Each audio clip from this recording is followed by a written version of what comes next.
We did it, guys! We finally stuck it to the fascists! On Tuesday, April 1st, 2025, the senator from New Jersey, Cory Booker, officially broke Strom Thurmond's record of longest yapper in Congress by 30 minutes.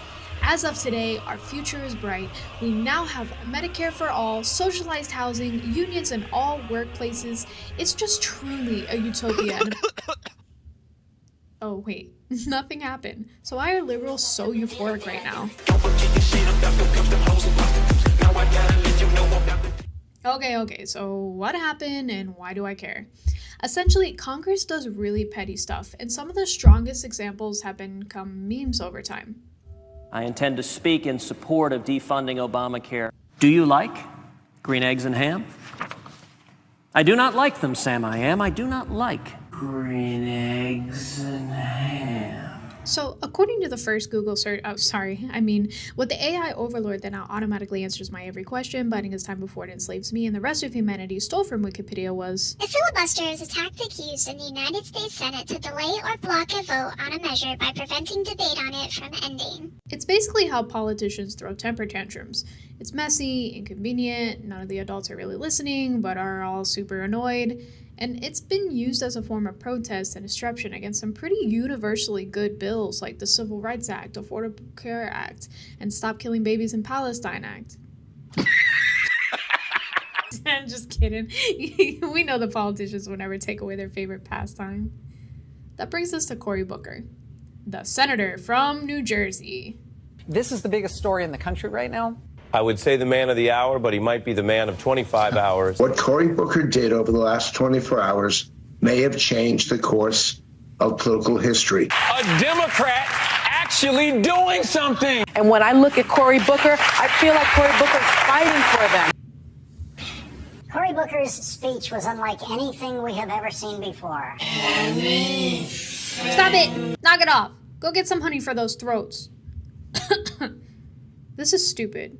And let me tell you why.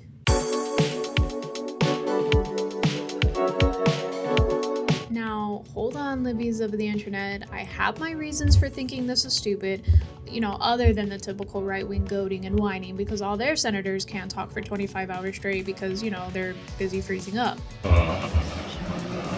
So let's get to the point one. There was no bill being filibustered on. There's a reason this is being called a filibuster-like or mock filibuster speech. It's technically not.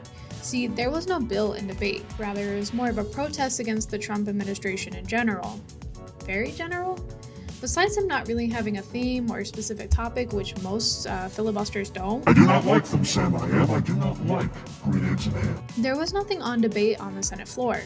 Even Mr. Cancun had a bill he was debating, the Protect Cancer Babies Act, which, he really hated for some reason. The reason this is really concerning is, what was the point of this? If there was no bill he was trying to stop, which is strange because he could have done this for the stopgap funding bill and the continued resolution that came to the Senate, which to his credit he did vote no on, then why did he choose then to do the filibuster?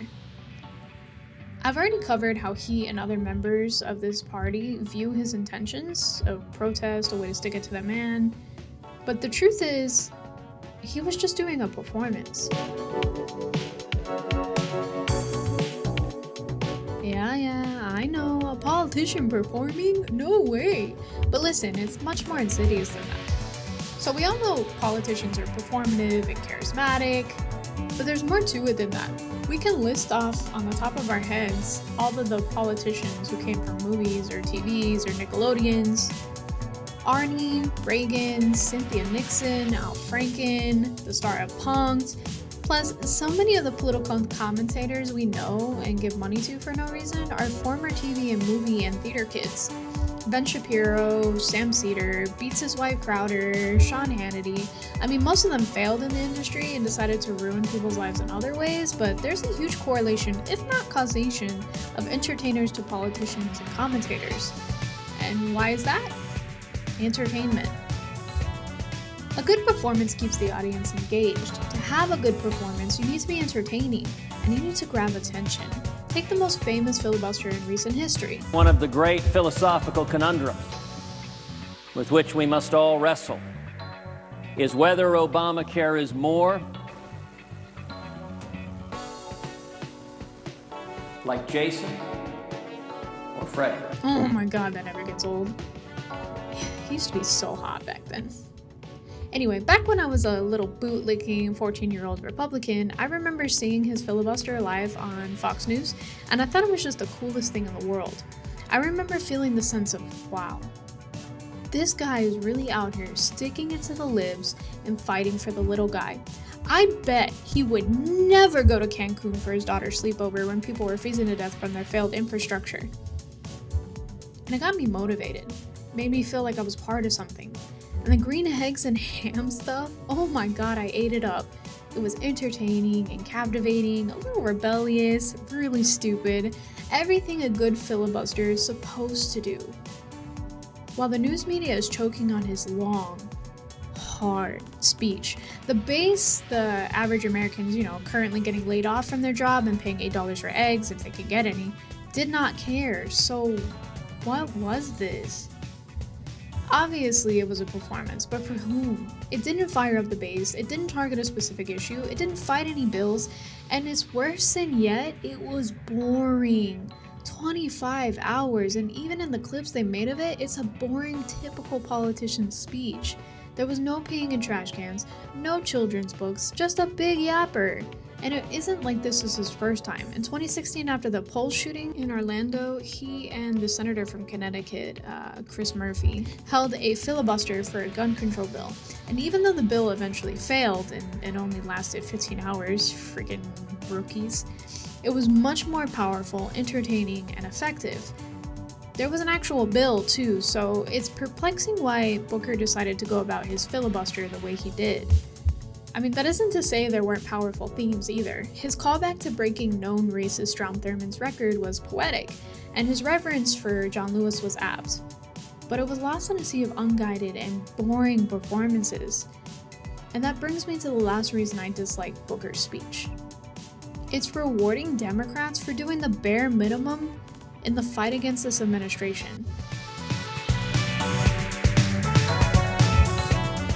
What frustrates me the most about this is that he repeatedly called on John Lewis. John Lewis had a phenomenal and inspiring record of putting his body on the line in the name of civil rights. He challenged oppression and combated racism with more than words, but actions. He was a freedom rider, organized the March on Washington, and even when he entered Congress, he championed many bills for civil rights and liberties.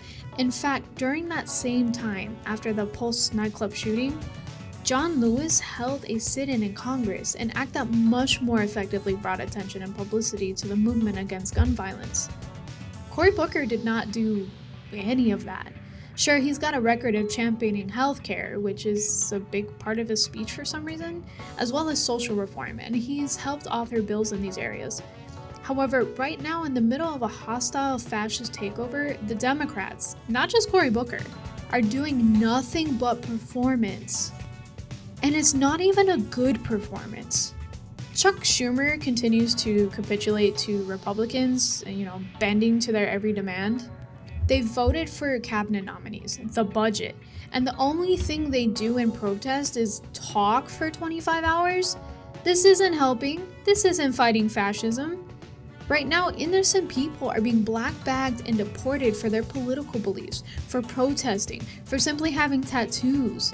And the best they have is holding their urine in and lecturing for hours and hours, and then patting themselves on the back? We deserve better. Talking isn't enough anymore. We need action. Demand better.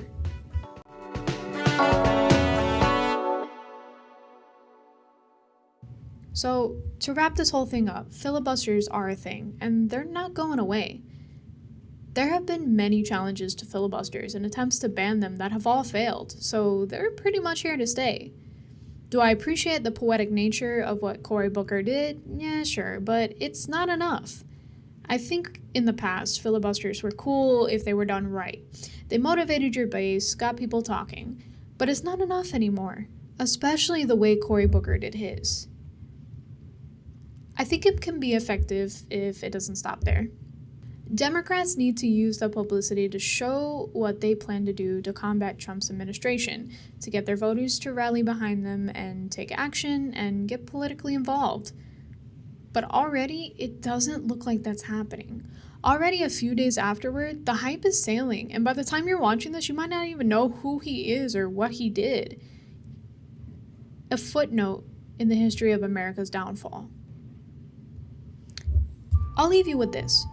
Imagine if in 1933 the dissenters challenged you-know-who by holding up little cards and making speeches to an empty room for hours. And you all applauded for them as you were being shipped off in trains as your neighbors went up in clouds of smoke. Because that's exactly what they did. Here we go, it's the end of the video. If you liked it, give it a thumbs up. If you didn't, you can't dislike it. Liberal agenda strikes again. But you can leave a comment.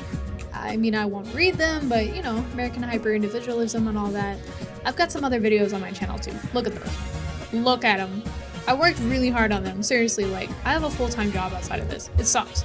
I want to be a stuck-up rich YouTuber.